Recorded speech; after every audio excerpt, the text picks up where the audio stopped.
like in terms of the Right. world building. Describing the desk or the building for a page or something, right? Yeah. So I think that makes total sense. Because you do want to. Have you read like Malazan Book of the Fallen, like Stephen No, I Erickson? don't know.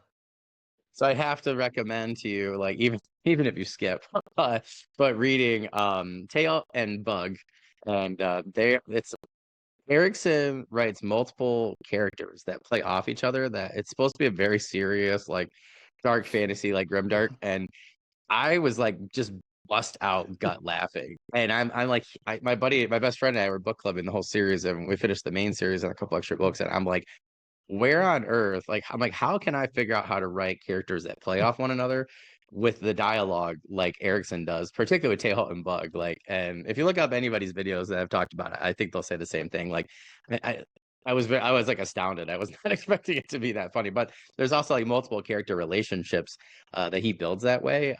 I find it difficult to be funny sometimes. Like in real life, I'll just say a thing, you know, or whatever, people laugh. But writing, I find it difficult to be humorous. So I'm kind of curious because maybe there's some other people listening that, you know, also would like to write some humor.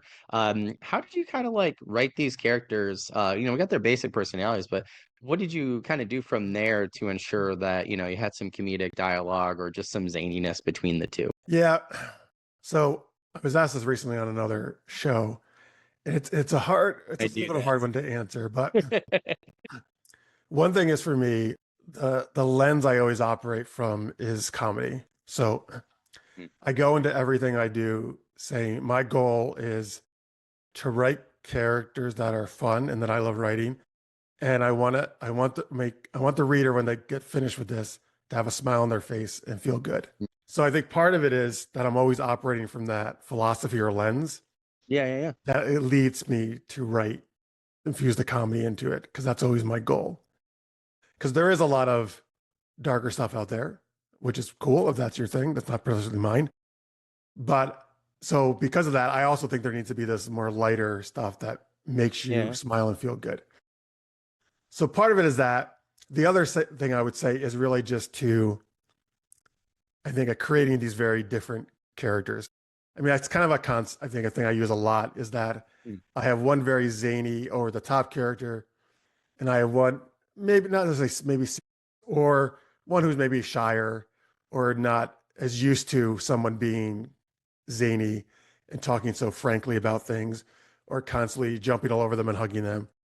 So I think for me, I think a lot of the comedy is in that putting these two characters who are not used to maybe being around the other type of personality, Mm. and I think the humor just for me at least naturally comes from that putting those putting that dichotomy together. Yeah, I think that makes total sense is that because I've talked to other people who have tried to do this, right? But I think you make such a good point that you're already looking at from a comedic lens, right? So I think it's like where your standpoint is, right?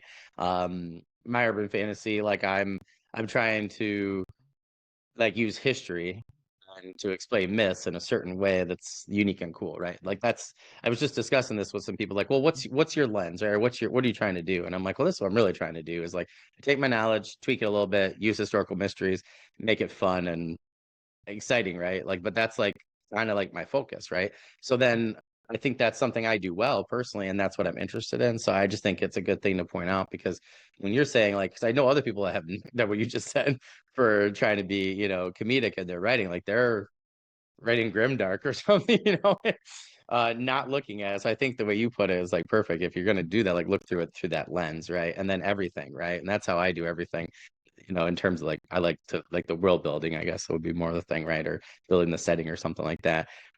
Where you're like kind of like feeling like things are dark at times and then the lights coming in.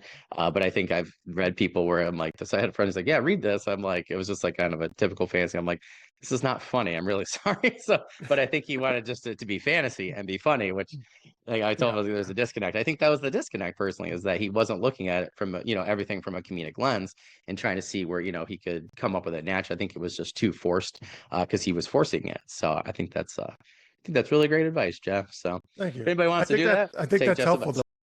I think that's Yeah, helpful. I mean, not necessarily has to be comedic, but to know what that lens is and what your goal is, right? Because then I think if you know that, like you just described to me, then that'll I think guide everything you do in terms of your writing.